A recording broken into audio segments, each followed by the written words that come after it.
Great, hello everybody. Good morning. Let's start by saying thank you so much to Kim for organizing this amazing conference. I'm looking forward to learning a bunch. And what I'm going to talk about this morning is actually part of the Magellan Initiative launched by Dave several years ago, and is going to be, I'm going to be presenting some new results out of data from a project spearheaded by Lindsay Loving that involves a lot of people. There are some of the co-authors are listed on the abstracts that's in your program, and not on here, and there are faces up here of some of the people that have contributed to the data and models that we're going to be, I'm going to be walking you through today.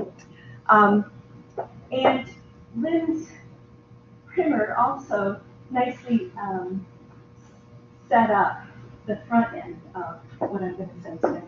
So I'll be able to move pretty quickly because there's a lot to do, so I'll give it a shot. I also need to say thank you to the funders. A large grant from the ONR funded the lion's share of the data collection, and a grant from the Office of, from the Army Research Office has been funding our more recent work on modeling these innovations, as well as some smaller grants from ONR Global for the international data collection components.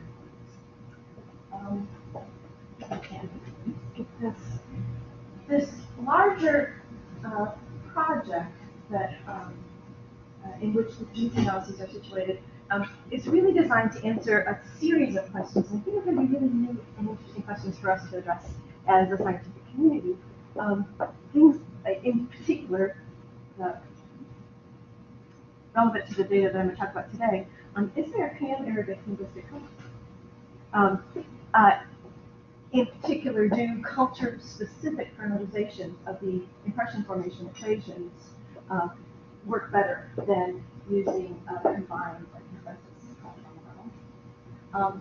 And what's the degree of consensus culturally between the US and these two countries, cultures that we're going to be presenting? Do we need separate representations, or does the pan-cultural representation work on this as well? As part of an even larger initiative, we're interested in whether or not there's a pan-cultural set of impression formation equations that can encompass all the cultural meanings that we've studied to date. And ultimately, in this newer wave of this project, we're interested in developing computer simulation models that allow us to simulate cross-cultural interactions, which the earlier versions of the interaction model have not been able to do, because it's a kind of mechanical limitation that includes really the access to shared overlapping sentiment sets, largely. And so we're using the word culture a lot, and it's kind of interesting to note that this concept itself, the umbrella concept, has these two broadly different notions that are often described as fairly dueling notions across the social sciences.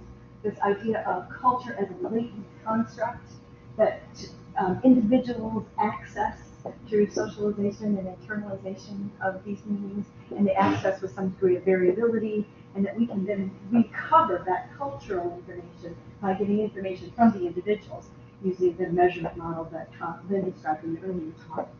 And this notion of culture as a vessel, as just sort of a repertoire of understandings, practices, ideas, meanings, from which people can pull in order to enact particular individual or collective agendas. In ethic control theory, we really use both of these notions of culture, and we really argue that they are not dueling at all, that they actually just sort of capture different parts of what culture is. I think that makes us a kind of a unique approach in the social sciences, because we don't see these as being at war, but we capture them differently in different parts of the model. And so the structure of the theory has already been well set up. We're not going to talk about that at all. I'm going to talk a little bit more about the impression change equations than Lynn did, because that's going to be the part of the result that I'm presenting. And so, just a reminder, these impression change equations capture, we think, the rules of processing events. They capture what's systematic about how we respond to our labeled understandings of what we're experiencing. And the way we estimate them is to measure first out-of-context sentiments attached to concepts, reducing them to three-number compounds, EPA, and then in context, impressions of concepts in a particular event. So Lynn mentioned the mother, actually Lynn told you, mother plays with child. And so the mother that plays with the child might be seen just slightly differently than we see the general concept of mother in our culture. And that difference then is the deflection. But what describes that difference is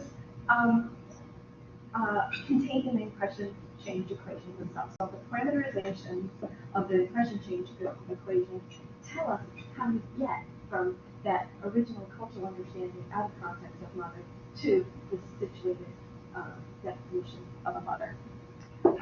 And we do that through regression techniques, and as Lynn also mentioned, these our approach for specifying the model in those regressions has been morphing over the years. It started with structural equation models using Lisrael, and then in '91 they redid all the estimations with stepwise regression, and then in 2015, Hanover models. And so 2015, he respecified it again using ANOVA models, showing that by capitalizing on the inherent experimental structure of these event studies, we can parse out a lot of error variance that we were chasing before in stepwise approaches with lots of simple models.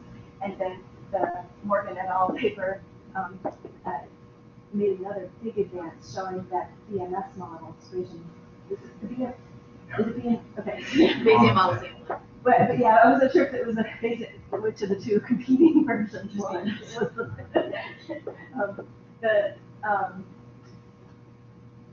do the best job at both reducing the kind of type 1 errors that we were making more of with the stepwise regressions, and yet not doing that at the sacrifice of type 2 errors.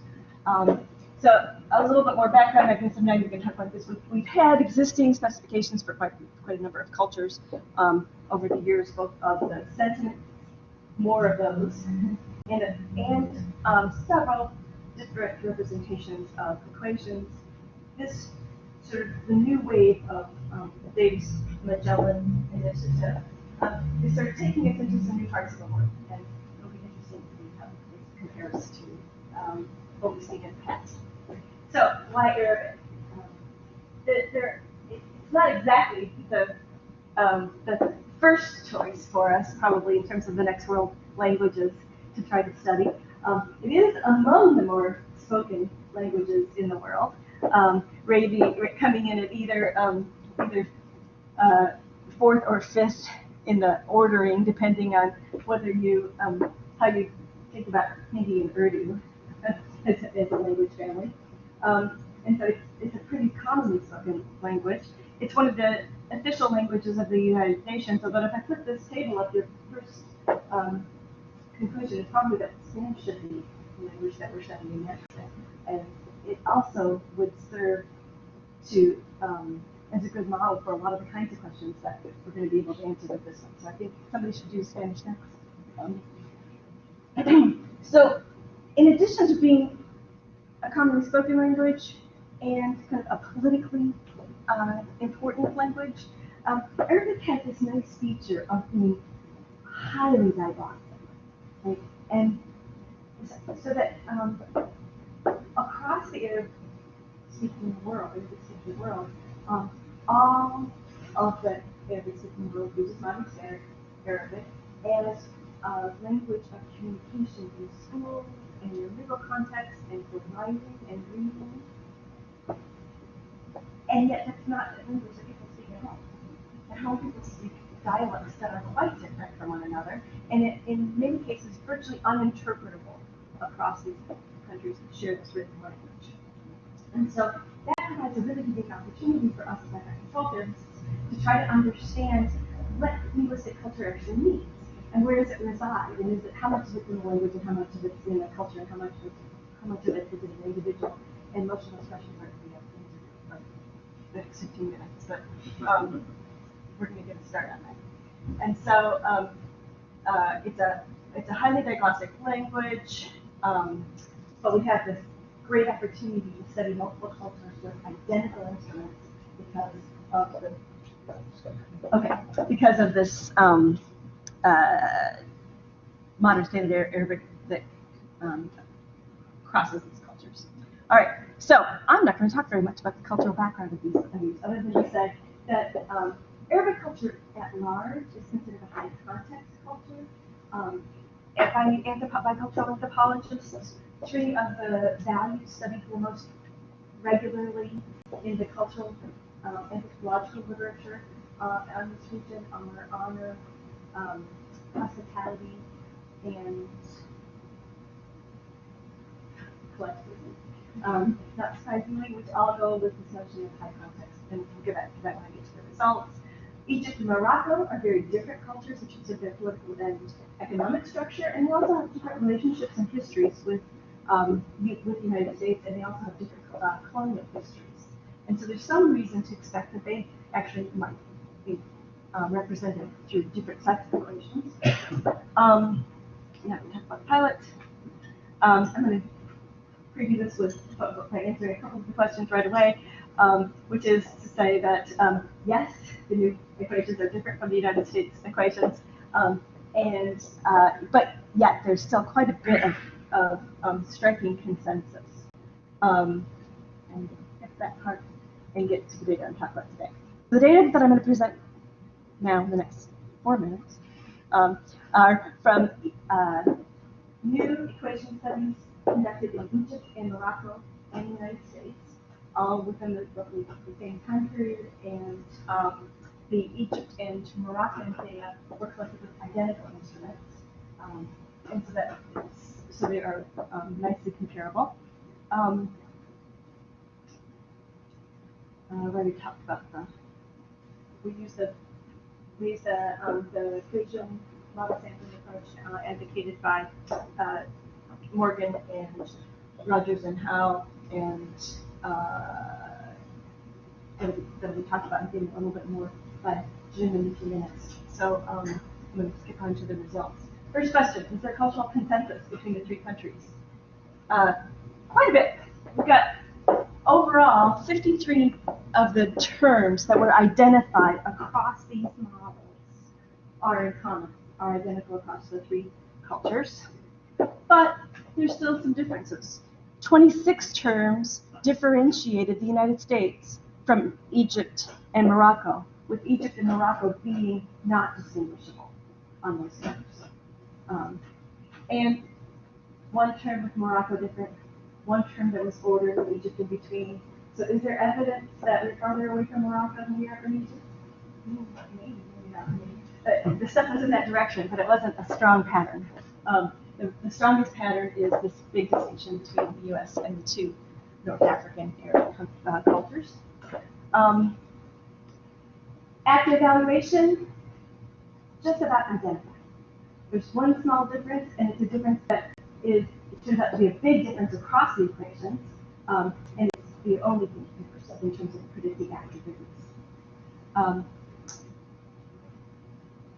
So, the big story, stability and stability mitigation. The Arabic cultures are high context cultures. How that plays out here is in lower stability terms. So then talk about the stability term. This is the inertia that the event elements have in a situation.